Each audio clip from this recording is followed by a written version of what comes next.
We, of course, had many helpers, and we sent them out and told them, you must not cheat. You really mustn't cheat here. You have to go to all the designated places and collect the goddamn water, cork it, make sure it doesn't evaporate, put a label on it. So we placed all that as a representation of all the water existing in the community. We did other things, too.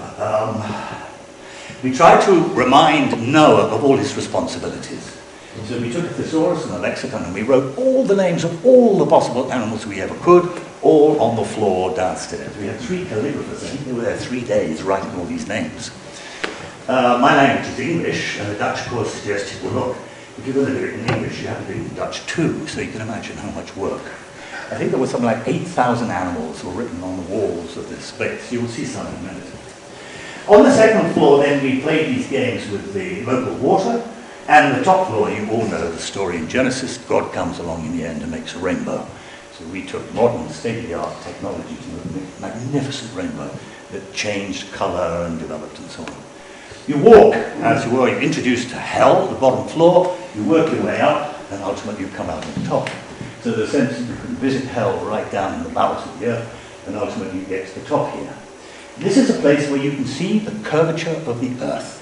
Holland is so flat that after a space of 10 kilometers, as you probably know, if you look closely and the weather is fine, you can see the curvature of the earth. So it's rather nice to stand on the top there and see the earth falling away from you on every single side.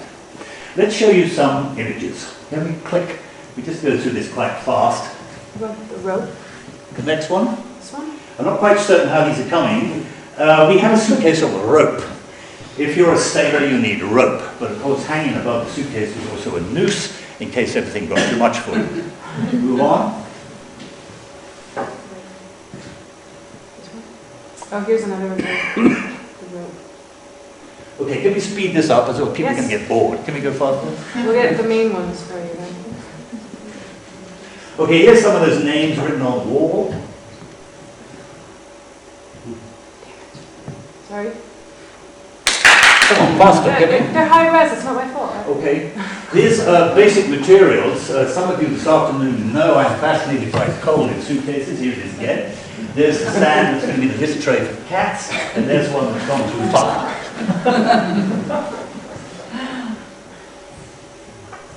There's the same from another angle. We had version sort of ideas that what happens when you pull the plug out at the bottom of the sea. So we tried to make a representation of that, of designing this sort of sidebar side issue. Next. Coffin. You're obviously going to need a coffin. There's bound after 40 days and 40 nights to be a death. Let's move on.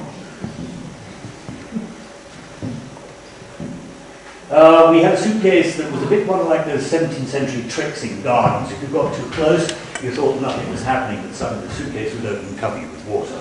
Because obviously, out at sea, you're going to need fresh water. This was the fresh water supply. You can see it takes part in the latrines that were built in the fortress. So you can imagine the appropriation of water latrines. Okay, next one.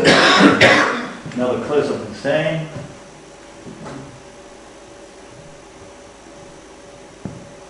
Next. There's this, give you some idea of the architecture of the ground floor and the flooded floor, the water plugs of the ocean again. Candles, obviously in the darkness you're going to need light. We had a lot of suitcases of candles. Next one. It's your fault. Okay. Mea culpa. We took, again in English, out of the King James Bible, 1611, the major text, and we painted it in phosphorescent paint on the walls, just in case Noah should forgot what he's all about. Okay, next one. Okay, detail of the same.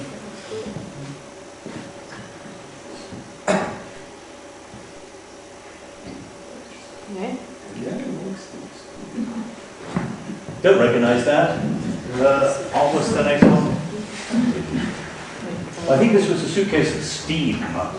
Not very well photographed. The next one. Oh, this was a suitcase of holes. rather sort of metaphorical idea about solids and emptiness as losing and gaining, collecting and losing again. Okay, next one. More evidence of this famous Genesis scripture.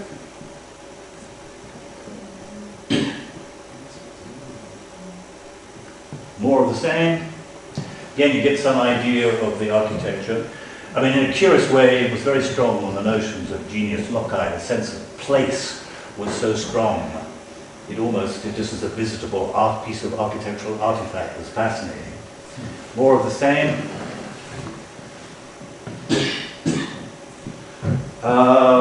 Don't recognize that. Go on, what's the next one?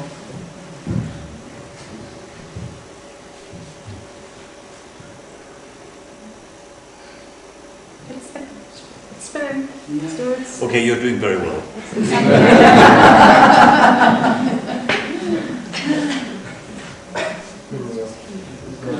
Overloaded it. What? Are you opening? Are they all open at the same time? No, they're just going through like in preview. Previews are worse.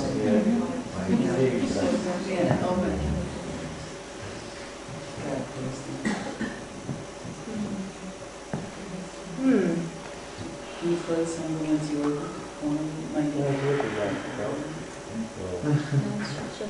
Close some of the previews. I thought Mac was the best. Okay, technological problems. What more can I tell you? It obviously became, it's way out in the countryside, full of really rather beautiful rustic surroundings. They've had installations in this place, I think, for the last 4 or 5 years, but they've never been the same sort of site-specific concerns that we wanted to do. There's a suggestion that maybe the only place uniquely on Earth to hold this exhibition has to be in this particular site. I mean, so many of these exhibitions, which are supposed to be on-site installations, is really making a collection of something that could belong anywhere and fitting it to a given space. Whereas the concept, the metaphor, and the reality of this was all part and parcel of the same thing. In association with this, we produced, you notice I keep saying we, and I'm English, and of course the Queen says we. It's because the English don't like to say I, but I can't do these things on my own, so there was an awful lot of collaborators. We produced a book. It didn't actually go for a sort of conventional catalogue, but we had tried to imagine what Mr. Noah himself would have kept as a record. So basically it's a very simple, primitive, almost faux naive book where you see the coming of the rain, and the rain gets thicker, and as the pages turn, the lightning starts, the lightning goes thicker and thicker, and then you start seeing he starts building the ark at the bottom here. The ark gets bigger and the rain comes down continuously. The ark gets bigger and bigger and bigger, and then finally, of course, the ark is complete. And then the water starts. Where's the water? Here comes the water along the bottom of the page. The water creeps up higher and higher and higher. Can you see what a publisher's nightmare this is?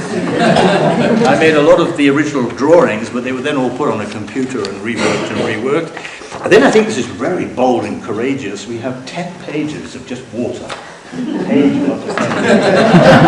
There's an awful lot of water in 40 days and 40 nights. Then a little later we played with the idea of different sorts of water movement.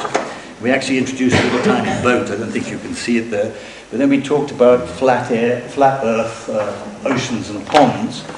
And ultimately, if I can rush through all this wetness and all this moistness, we come to a situation where, of course, the 40 days and 40 nights have come to an end, with some underwater shots of the keel of the boat. And eventually the water begins to go down.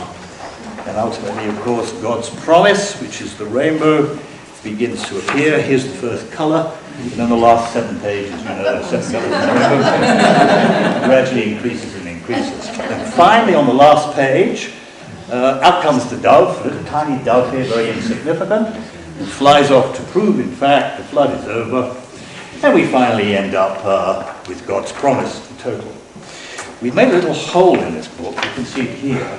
Because the book is meant to be like a manual. You put a string through it, and you hang it up in the kitchen or the garage or even in the loo, and it gets covered in tomato ketchup and greasy stains and oil and so on. So it's meant to really function as a sort of manual. That was great fun to do and very easy to do.